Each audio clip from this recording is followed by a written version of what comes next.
Good morning बच्चों। हमने पढ़ा था आपका जो पिछली वीडियो में जो टॉपिक पढ़ा था वो हम पैसिव वॉइस का टॉपिक स्टार्ट कर चुके हैं।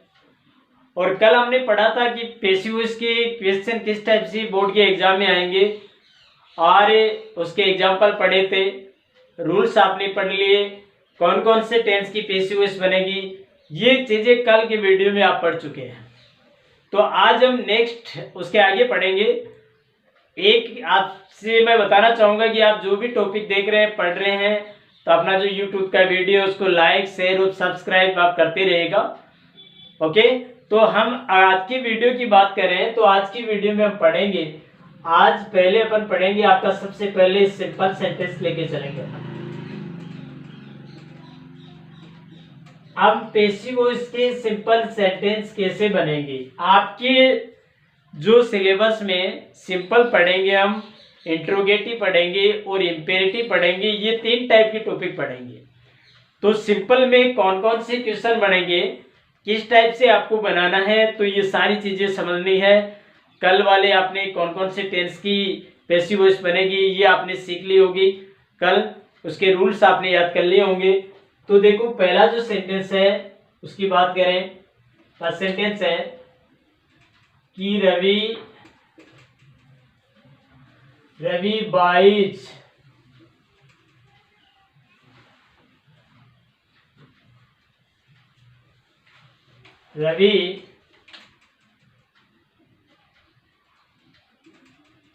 Watches TV daily. जैसे हम सेंटेंस की पैसिव वॉइस बनाए डियर, तो मैंने कल आपको बताया था, ये पहले तो आप टेंस को आइडेंटिफाई कर लें। ये देखिए कि ये टेंस कौन सा है, तो आपके सामने डेली वर्ड दिया हुआ है, एडवर्ब है, इसका मतलब ये प्रेजेंट सिंपल टेंस है। और सब्जेक्ट के बाद में वर्ब में ऐसा यस भी लगा हुआ है, ये इसकी पहचान को बताता है। तो हम इसकी एक्टिव वॉइस को पैसिव वॉइस में कैसे कन्वर्ट करेंगे, तो डियर इसका जो स्ट्रक्चर है ये ध्यान दे। इसको चेंज करने के लिए मैंने कहा था जो पैटर्न है ये देख लो, किसी भी एक्टिव वॉइस के वाक्य को पैसिव वॉइस में बदलने के लिए सबसे पहले आप ऑब्जेक्ट लिखेंगे, फिर आप हेल्पिंग वर्ब लिखेंगे, हेल्पिंग वर्ब में बी बीइंग बीन लग जाएगा, फिर आपकी थर्ड फॉर्म आ गई, फिर अदर वर्ड आ गया, फिर बाय प्लस सब्जेक्ट आ गया। ये पैटर्न सबके साथ रहेगा। सब्जेक्ट की जगह पर ऑब्जेक्ट आ जाएगा, सेंटेंस के अकॉर्डिंग हेल्पिंग वर्ब लग जाएगी, हेल्पिंग वर्ब में बी लगाना, बीइंग लगाना या बीन लगाना ये मैं आपको कल बता चुका हूं, ठीक है। और थर्ड फॉर्म वर्ब के साथ लगेगी, अदर वगैरह उतार दो, लास्ट में बाय लिखकर सब्जेक्ट ले आओ। और सब्जेक्ट भी आपको यहाँ से नाउन से प्रोनाउन जाएगा, ऑब्जेक्ट की जगह तो नाउन प्रोनाउन में बदल जाएंगे, ध्यान रखिएगा। और ऑब्जेक्ट प्रोनाउन है वापस नाउन में बदल जाएंगे, ये अब कल पढ़ चुके हैं। तो देखें ये कैसे बनेगा, आपका ये सब्जेक्ट आ गया, वर्ब आ गई, टीवी ऑब्जेक्ट आ गया, ये लो टीवी आ गया ऑब्जेक्ट। तो प्रेजेंट सिंपल की आप पैसिव वॉइस बनाएंगे, हालांकि डूडज इसकी हेल्पिंग वर्ब होती है, लेकिन जब आप इसको पैसिव वॉइस में कन्वर्ट करेंगे तो इजमार काम में लेंगे।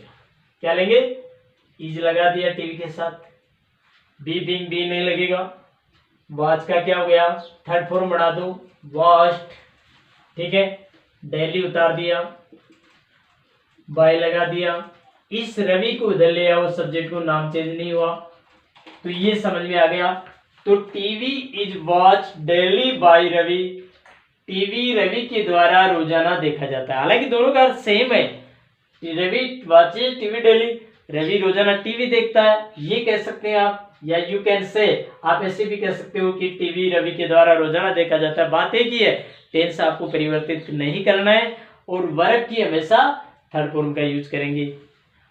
इस पर्टिकुलर टेंस का ध्यान रखना, इसकी प्रेजेंट सिंपल की जब आप पैसिव वॉइस बनाओगे तो डूडज काम में नहीं लिया जाएगा, इजमार काम में लिया जाएगा, ध्यान रखिएगा।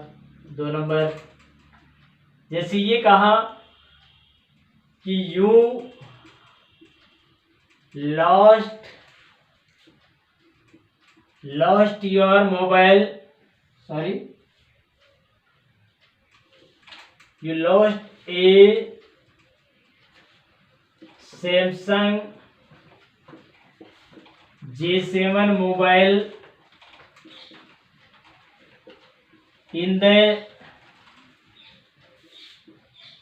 मार्केट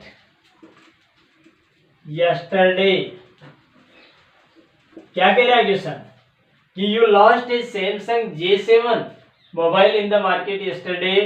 तुमने कल बाजार में सैमसंग J7 का मोबाइल खो दिया था। ये कौन सा टेंस है? देखो यस्टरडे दिया हुआ ना, इसका मतलब पास्ट सिंपल है। पास्ट सिंपल की हेल्पिंग वर्ब डिड होती है, लेकिन साधारण वाक्य में हेल्पिंग वर्ब नहीं लगती ना, तो आप क्या करेंगे? वाज वेयर हेल्पिंग वर्ब कहाँ मिलेंगे? तो आपका ऑब्जेक्ट क्या हुआ? देखो ये सब्जेक्ट हो गया, ये वर्ब होगी, ए सैमसंग J7 मोबाइल, ये आपका ऑब्जेक्ट हो गया। इसको यहां ले आओ, तो आप लिखेंगे ए सैमसंग J7 मोबाइल। अब वाज या वर्ब हेल्पिंग वर्ब का यूज करेंगे, तो इसके साथ वोज लगा, फिर second form, third form lost है ही, ठीक है, लोस्ट बाय यू, इधर ऐसा का ऐसा चेंज हो गया, by you in the market yesterday. ये क्या हुआ? देखो मैंने आपको एक बताया था कि बाई पे यू लिखकर बाई के साथ में ऑब्जेक्ट की जगह लिख दो भले, या लास्ट में लिख सकते हो बाई लगाकर, कोई फर्क नहीं पड़ेगा। तो वाक्य में क्या लिखा है? ये ए सैमसंग J7 मोबाइल, ये ऑब्जेक्ट हो गया। पास्ट सिंपल की जब आप पैसिव वॉइस बनाओगे तो वाज वेयर हेल्पिंग वर्ब लगेगी, इसके साथ वॉज लगेगा। लोस्ट थर्ड फॉर्म है ही, इसकी जगह बाय यू कर दिया आपने, यू प्रोनाउन जाएगा तो चेंज नहीं होगा। इन द मार्केट यस्टरडे, ऐसा कैसा। आप इसको ऐसे भी बना सकते हो, ये Samsung J7 mobile was lost in the market yesterday by you, कोई दिक्कत नहीं है, आप ऐसे भी बना सकते हो।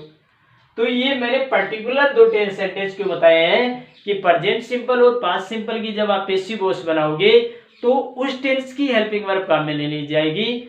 प्रेजेंट सिंपल वाले में तो इजा मान लेंगे आप काम में, और पास्ट सिंपल वाले में वाज वेयर काम में लेंगे। आगे समझ में? चलो आगे। इसके बाद अपन बात करें अगले सेंटेंस की। जैसे इसका 3 नंबर जो सेंटेंस बढ़ के आएगा, मैं ये कहूं कि माय फादर इज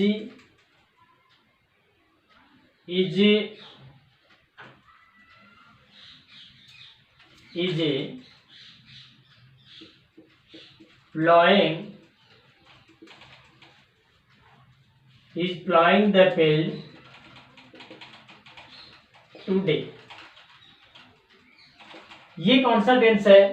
ये प्रेजेंट कंटिन्यूअस है। एक आपको हेल्पिंग वर्ब से भी पता चल रहा है, एक आपको एडवर्ब से भी पता लग रहा है।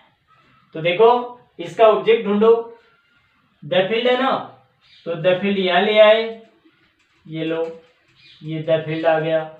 अब टेंस बदलेगा नहीं, प्रेजेंट कंटिन्यूअस से रहेगा, तो इसके साथ इजी लगेगा, कंटिन्यूअस में बीइंग लगेगा, मैंने आपको बताया था, ये बीइंग लगा दिया।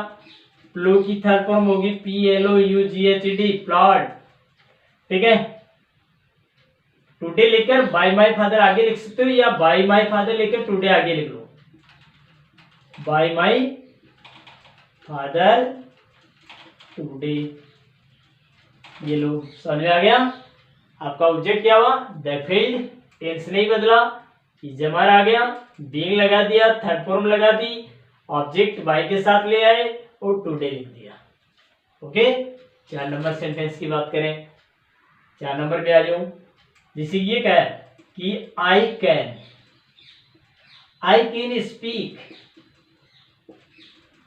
Can speak English properly.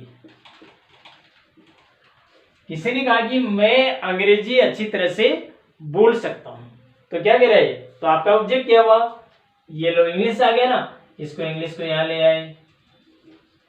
तो ये मॉडल वाला क्वेश्चन है, मॉडल कभी चेंज नहीं होता, केवल मॉडल में बी लगेगा, तो कैन बी। आगे समझ में? स्पीक का क्या हो गया? स्पोकन आ गया, ठीक है। स्पोकन बाई, आई इधर जाते मी में चेंज हो गया, बाय मी प्रॉपरली। आ रही समझ में? मेरे हिसाब से कोई दिक्कत नहीं होनी चाहिए।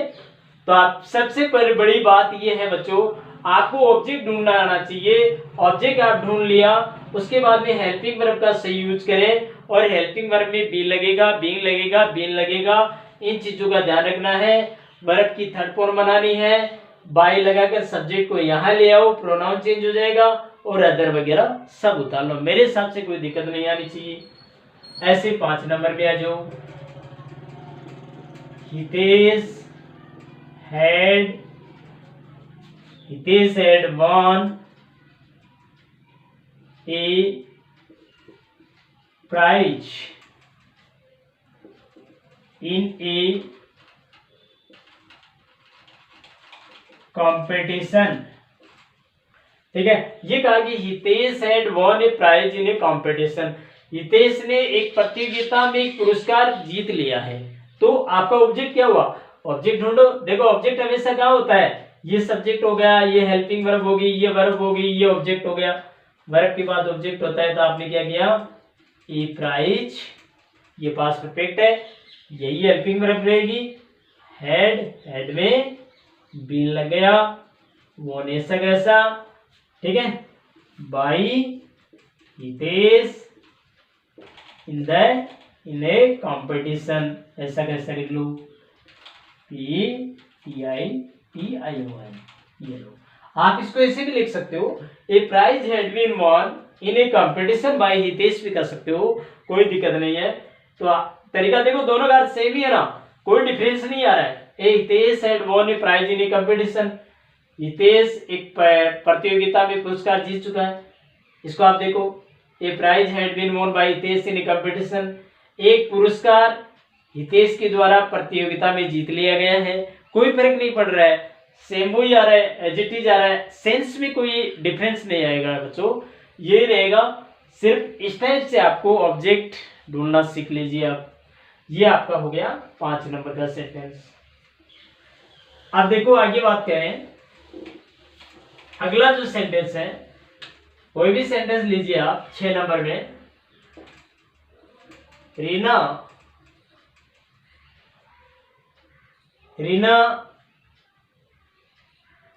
was, ठीक है, Reena was preparing the food at that time,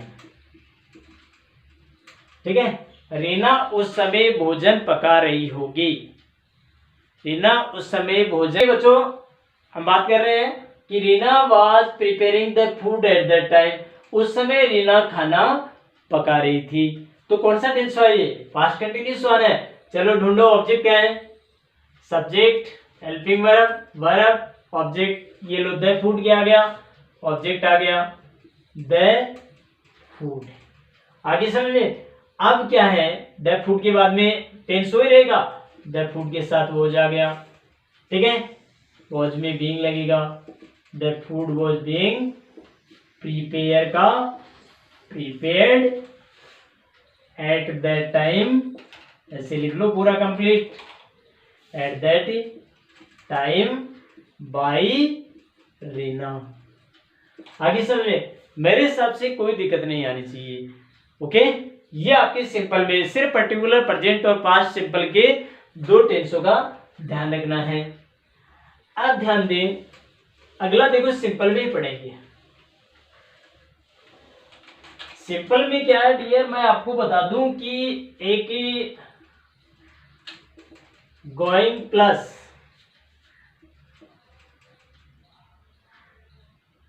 to, एक आपके सिंपल वाक्य में देखो गोइंग टू वाले वाक्य आएंगे।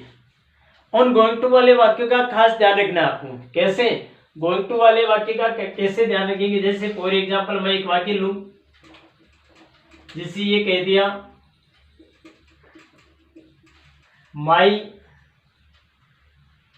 मैं ये कहूं कि my friend is going two by A new car yesterday today, sorry ये क्या कह रहा है, my friend is going two by A new car today, मेरा दोस्त आज एक नई कार खरीदने जा रहा है। तो ध्यान दो डियर, हेल्पिंग वर्ब के बाद यदि गोइंग टू आ रहा है, ऐसे सेंटेंस की आप पैसिव वॉइस बनाते हुए ध्यान देना है, आपको क्या करना है, गोइंग टू के बाद मेन वर्ब आ रही है, ध्यान रखना इस चीज का। गोइंग टू मेन वर्ब नहीं है, गोइंग टू के बाद बाई है वो मेन वर्ब है। ए न्यू कार ऑब्जेक्ट आ गया, तो इससे के वाक्य का कैसे बनाएंगे, ए न्यू कार, ठीक है, ए न्यू कार टेंस वही रहेगा, टेंस चेंज नहीं होगा, ए न्यू कार के साथ में इज लगेगा, ठीक है। लेकिन अब ध्यान रखना इजमार में बीइंग नहीं लगेगा, इस चीज का ध्यान रखिएगा, गोइंग टू के बाद बी लगा दो, ठीक है, ये लिख दिया गोइंग टू बी, ठीक है, गोइंग टू के बाद बी लगा दो, a new car is going to be by की थर्ड फॉर्म बना दो बॉट, ठीक है, टुडे लिख दिया by my friend, by my friend लिखकर टुडे आगे भी लगा सकते हो। ध्यान दिया आपने, यदि हेल्पिंग वर्ब के बाद गोइंग टू आ जाए, उसके बाद मेन वर्ब आएगा, फिर ऑब्जेक्ट आएगा, तो ऐसे वाक्य की पैसिव वॉइस बनाते समय आप ऑब्जेक्ट लेकर आओगे, हेल्पिंग वर्ब लग जाएगी, आपको गोइंग टू के बाद भी लगाना होगा और उसके बाद वाली वर्ब की थर्ड फॉर्म करनी है। इसका एक एग्जांपल और समझ लो, जैसे मैं ये कहूं I am going to sell my plate today, ये कह दिया, जैसे मैं आज मेरा प्लेट बेचने जा रहा हूं, ये कह दिया, तो वापस वही तरीका, देखो एम के साथ गोइंग टू दिया हुआ ना, तो आप ऑब्जेक्ट ढूंढ के लाओ, ऑब्जेक्ट क्या है, माई प्लेट, माई प्लेट के साथ इज लगेगा, गोइंग के बाद में गोइंग टू बी सेल की थर्ड फॉर्म सॉल्व हो गई, बाय लगा दो, आई उधर आ जाएगा, मी टुडे, ये लो, कोई दिक्कत नहीं है ना, my plate is going to be solve by me today. तो ध्यान रखना गोइंग टू के बाद भी लगेगा, डबल वर्ब आ रही है, एक तो गोइंग टू आ रहा है, एक सेल आ रही है, ये गोइंग टू वर्ब नहीं है, ये पार्टिसिपल वर्ब है, ध्यान रखिएगा इन चीजों का, आगे समझे। तो आपकी एग्जाम में गोइंग टू वाला वाक्य भी आ सकता है। इसके बाद एक साधारण वाक्य में ये चीज भी ध्यान रखना है, सिंपल सेंटेंस में एक आप ध्यान दे, double object,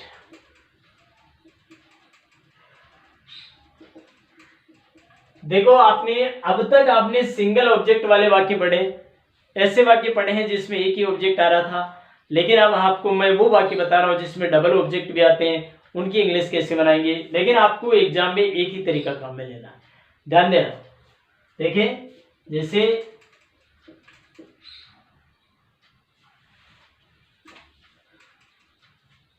he gave me a new mobile yesterday। एक सेंटेंस देखो आप, इसमें डबल ऑब्जेक्ट है या नहीं है, एक तो देखो ये सब्जेक्ट आ गया, गे वर्ब आ गई, एक तो मी आ गया, एक ये न्यू मोबाइल आ गया, डबल ऑब्जेक्ट आ गया, और यस्टरडे पास्ट सिंपल को इंडिकेट कर रहा है, इसलिए आप दोनों ऑब्जेक्ट से लेकर कैसे बनाएंगे, देखो आप मी को लेकर बनाएंगे तो कैसे होगा, आई, पास्ट सिंपल को आप बाजू में मिलाएंगे, आई के साथ वोज लग गया, ठीक है, आई वाज गेव की थर्ड फॉर्म गिवन हो गई, आई वाज गिवन आगे उतार लो, given a new mobile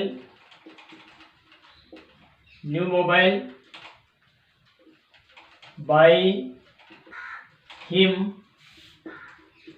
yesterday. एक तरीका तो ये देखो, इसी का दूसरा तरीका, यदि आप ये न्यू मोबाइल को लेकर बना रहे हो, ये तो देखो डियर, ये होता है डायरेक्ट ऑब्जेक्ट और ये होता है इनडायरेक्ट ऑब्जेक्ट। डायरेक्ट ऑब्जेक्ट में क्या होता है, पर्टिकुलर किसी वस्तु का नाम होता है, इनडायरेक्ट ऑब्जेक्ट में पर्सन का नाम आता है। तो हमने यहाँ इनडायरेक्ट ऑब्जेक्ट को लेकर बना दिया। अब हम डायरेक्ट ऑब्जेक्ट को लेकर बात करेंगे। तो ए न्यू मोबाइल हमने यहाँ बनाया, ठीक है। डायरेग्राम टेंस वही रहेगा, ए न्यू मोबाइल के साथ वॉज लग गया। गिव की थर्ड फॉर्म क्या हो गई, गिवन हो गई। अब ध्यान रखना है इनडायरेक्ट ऑब्जेक्ट से पहले टू लगाना पड़ेगा। To me yesterday, to me by him yesterday, ये ध्यान रखना पड़ेगा आपको। आगे समझे। तो डबल ऑब्जेक्ट वाले वाक्य भी होते हैं डियर। तो डबल ऑब्जेक्ट में हमने पहले इनडायरेक्ट ऑब्जेक्ट को लेकर बनाया था, टेंस तरीका वो का वो है, लेकिन ध्यान रखना, देखो मी पर्सन का नाम है, ये प्रोनाउन आ गया, ये वस्तु का नाम आ गया। तो दो प्रकार के ऑब्जेक्ट आते हैं, दो प्रकार के ऑब्जेक्ट के इस टाइप से सेंटेंस बनेंगे।